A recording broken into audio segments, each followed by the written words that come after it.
After over a decade of waiting, we finally have a new entry in the Mario Kart series, Mario Kart World. And leading up to its release, it promised to be one of the best Mario Kart games ever made. An open world to explore, seamlessly integrated tracks, tons of costumes, and look at those little guys. But with such an exciting concept, and with 11 years of anticipation, how are we feeling? Did it live up to the hype? Or should we all just go back and play Mario Kart 8 Deluxe until our hair falls out? This video is brought to you by patreon.com/AaronNitmar and our lovely backers. To watch videos early and get more perks, become a patron today. Mario Kart World actually started life as a game for the Switch 1, beginning development in 2017. However, because of the development team's ambition and the Switch's kill me, work on the game swapped over to the Switch 2 in 2020. Incidentally, this is why we got the Booster Course Pass in Mario Kart 8 Deluxe. This DLC would satisfy fans with something in order to buy more time for Mario Kart World to move over to the Switch 2 and finish production. Mario Kart World's open world aspect was also conceived as a fresh take on the Mario Kart formula, as the series producer felt that the traditional Mario Kart gameplay was perfected with Mario Kart 8 and Deluxe, and frankly, he's right. Even before the Booster Course Pass, Mario Kart 8 Deluxe felt difficult to top, but then doubling the amount of content in the game, it's truly peak Mario Kart. So it was absolutely the right call to deviate from this formula and get a little experimental with it. You can drive all over this island, which seamlessly integrates the tracks with the world around it. There have been glimpses of this idea throughout the Mario Kart series past, like Daisy Cruiser appearing in the background of Peach Beach, for example, but the tracks have all felt very isolated from one another generally. Another big shakeup for this game is the inclusion of some all-new abilities. First is the ability to hold down the drift button and charge a jump.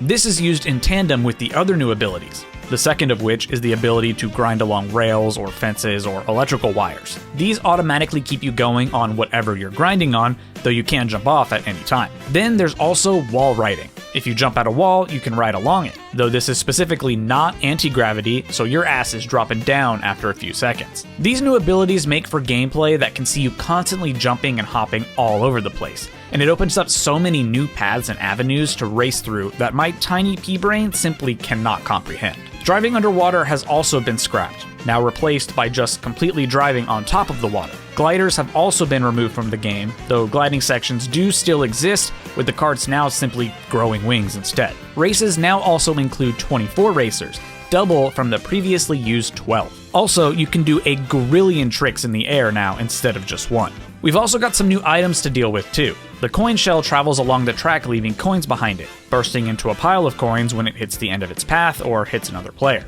And the dash food, which can be picked up at restaurants or food stands or random trucks. These essentially act as baby mushrooms, giving you a small boost. However, these can also transform most racers, giving them a different costume, because yes, of course, costumes are here. Learning from Mario Kart Tour, each character has a variety of appearances to choose from, which is just awesome. There are also some items that are technically returning, but they're new to a main series game. The Hammer Bros hammer lets you throw a few handfuls of hammers out at other racers. The Ice Flower also appears, freezing players if they're hit with an ice ball. Both of these were found in Mario Kart Tour, but they were never in a big boy Mario Kart game. The feather from Super Mario Kart also makes a proper return to the main game, previously returning, but only in the battle mode of 8 Deluxe. And then there's Kamek's Crystal Ball, another all-new item. When used, this one turns all nearby players into a random NPC, and also spawns hazards on the track. The Kamek item is the only way that you can unlock some of the little guys as racers. It's sort of random, though getting the item on certain tracks does increase the chances of certain enemies appearing. Apparently, the playable NPCs weren't a part of the original plan for the game, but during development, a team member drew the cow driving a blue truck for fun, and everyone liked it so much that they made the cow an actual driver. And then it just snowballed into turning a ton of the NPCs into drivers, which is pretty resourceful actually. I mean, they had to model and implement them all anyway, turning them into drivers couldn't have been that much more work. So now let's talk about Mario Kart World's big selling point, the open world. At any moment on the main menu, you can press plus and just immediately jump into free roam, where you can drive all around the island. And this is great for exploring this big, beautiful world that Nintendo has given us. You can go to the actual tracks and mess around with shortcuts, or get a feel for a certain kart. or you can just mindlessly drive around while watching a TV show. But what's an open world without actual stuff to do? All over the island we can find P-switches, which activate different missions of all sorts. You've got basic ones where you just try to get through the rings or grab blue coins, but then you've got others where you drive near whales to get across the bay, or drop in on a race and steal all their glory. There's even one cool one where different obstacles found in movies invade a movie theater and you have to avoid them while completing the race. And then there are some missions that intentionally try to teach you different shortcuts or ways you can drive by putting you on a path with grind rails or wall riding. But the rewards for these missions are lame. Literally, all they give you are these little stickers which you can place on your cart. No matter how easy or hard the mission was, the reward is the same. Oh, thanks. Question mark block panels can also be found throughout the world, and they just give stickers as well. But then there are these Peach medallions, which also just give out stickers. Oh, thanks. Man, the open world aspect is neat, and the fact that there's different missions and different collectibles is cool, but the reward is basically non-existent. Fortunately, in the open world, you can also unlock the costumes for different characters by eating dash food, and the coins you collect count towards your total, so you can unlock more carts as well. So there is at least some tangible benefit to driving around endlessly. Now don't get me wrong, the open world is fun in short bursts. I love being able to just drop in wherever the game loaded me, and just drive around. Sometimes finding missions, or sometimes just appreciating the little details or routes that have been laid out. But it just doesn't have the replayability that other open world games have. Like if you look at Spider-Man or Grand Theft Auto, you can endlessly explore their respective open worlds, even after you've found every collectible or done every mission. Just swinging around while listening to tunes, or flying a plane directly into the golf course. But with Mario Kart World, there just isn't enough to do to warrant playing more than 20 minutes at a time, unless you're like experimenting with a new character kart combo. The Lil Dumpy! The next two modes in the game are Grand Prix and Knockout Tour, and I got a lot to say about these. So one of the big selling points of this game is that the tracks are not simple 3-lap affairs and then you go to the next track. With the world being interconnected and therefore the tracks being connected, this impacts all of the game modes. In Grand Prix mode, you start out on the first track like normal. You complete 3 laps or whatever, and the race is over. However, after the first race, you race to the next track, and then complete the race over there, which is a cool concept. But tell me if you see a problem with any of these maps.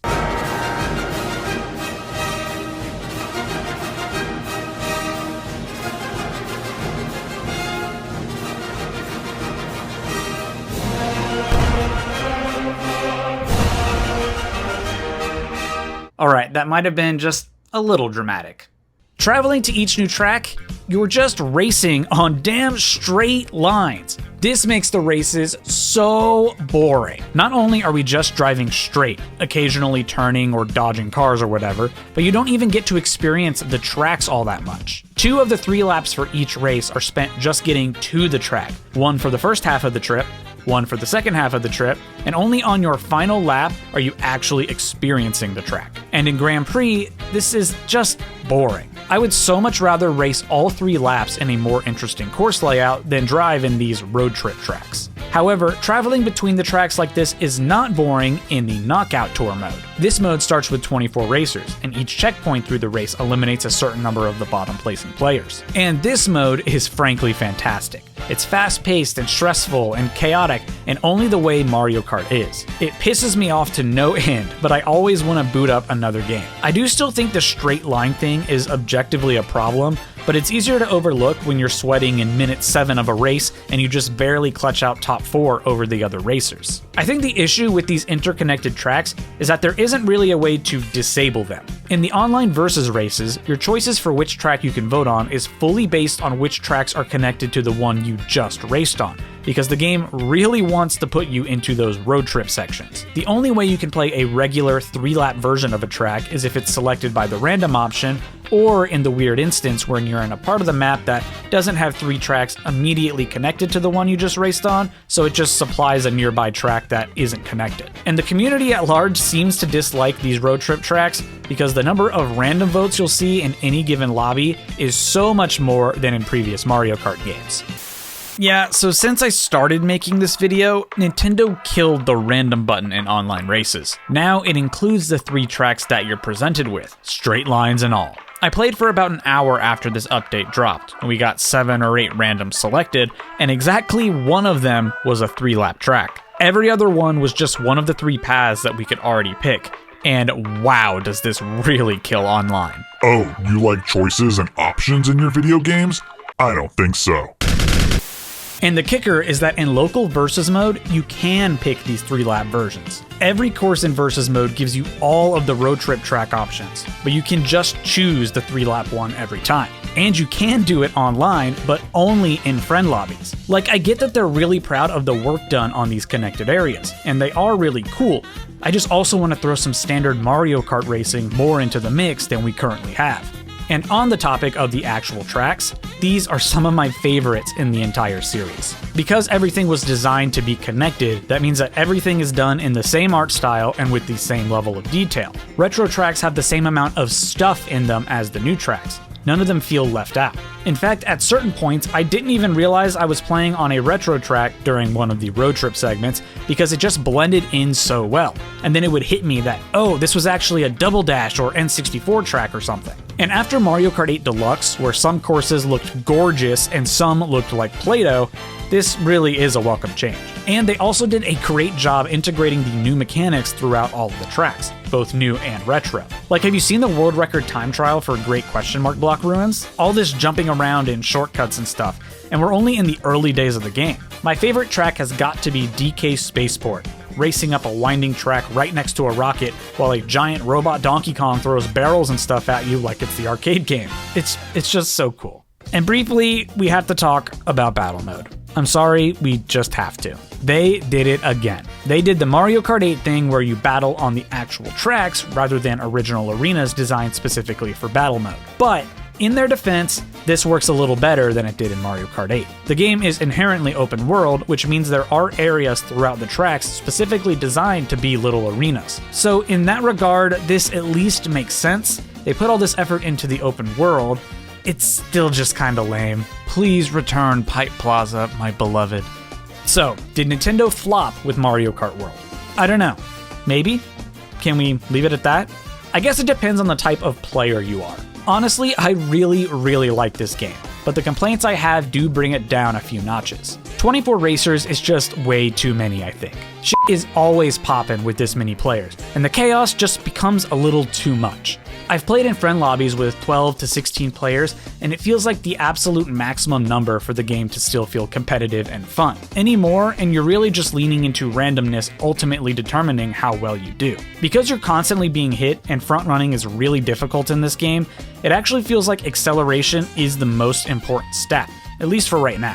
Top speed is of course an important consideration too, but you're so rarely going to be just coasting at your top speed. Constantly being hit means you're constantly coming to a stop and having to speed up again, so acceleration really gains more priority. But honestly, most of my issues boil down to how often you're forced to play the road trip tracks. Like I said, these are perfect for the free roam mode and knockout rally. But in Grand Prix mode and in Versus mode, I feel like the races are just way less competitive and way less engaging when you're just driving in a big straight line for half the race. Honestly, all it needs is the ability to vote for a 3-lap version online, or better yet, have a dedicated 3-lap mode.